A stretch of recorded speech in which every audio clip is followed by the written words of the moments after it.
Pourquoi est-ce que Jésus-Christ a dit « C'est ici la vie éternelle, de te connaître toi le seul vrai Dieu et Jésus-Christ que tu as envoyé ». Il y a beaucoup de musulmans qui prennent ce verset hors contexte pour enseigner que Jésus ne peut pas être Dieu, parce que comment être Dieu si on dit « il faut te connaître toi le seul vrai Dieu et Jésus-Christ que tu as envoyé ». Les musulmans, ils pensent que la Bible a été corrompue, mais ce verset-là pour eux n'est pas corrompu. Donc s'ils sont honnêtes, ils vont lire du verset 1 au verset 5 et on va voir si Jésus est Dieu ou pas.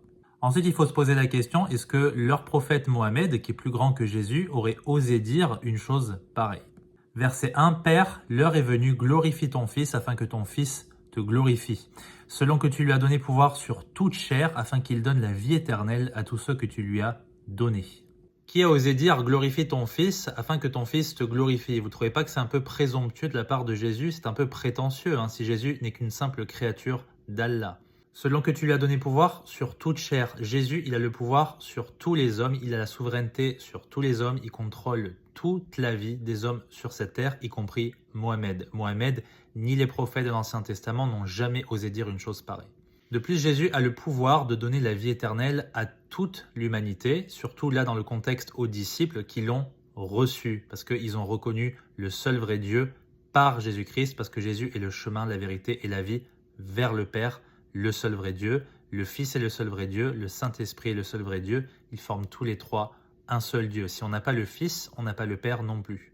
Versets 4 et 5, c'est là que ça devient dérangeant pour les musulmans. Je t'ai glorifié sur la terre, j'ai achevé l'œuvre que tu m'as donnée à faire, ça va encore. Et maintenant glorifie-moi Père, auprès de toi, de la gloire que j'avais auprès de toi avant que le monde fût. Donc qu'est-ce que nous dit Jésus ici? C'est assez incroyable qu'il a partagé la même gloire que le Père avant la fondation du monde. Donc Jésus a toujours existé, c'est très très clair. Jésus s'est dépouillé de sa gloire céleste, divine, qu'il partageait parfaitement avec le Père pour s'incarner. Il a pris une apparence de serviteur, d'après Philippiens chapitre 2, afin qu'il puisse accomplir toutes les Écritures en mourant à la croix et après en ressuscitant d'entre les morts. Et grâce à ça, il peut donner la vie éternelle à absolument toute l'humanité. Jésus est mort pour son peuple et ensuite par extension pour tout le monde. Donc dans cette merveilleuse partie de la prière sacerdotale, c'est comme ça que ce chapitre s'appelle, Jésus déclare être Dieu. C'est très très clair, on ne peut pas nier cela, seulement si on est de très très mauvaise foi.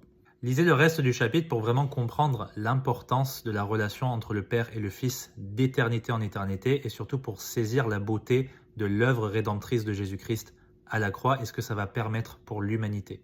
Que Dieu vous bénisse.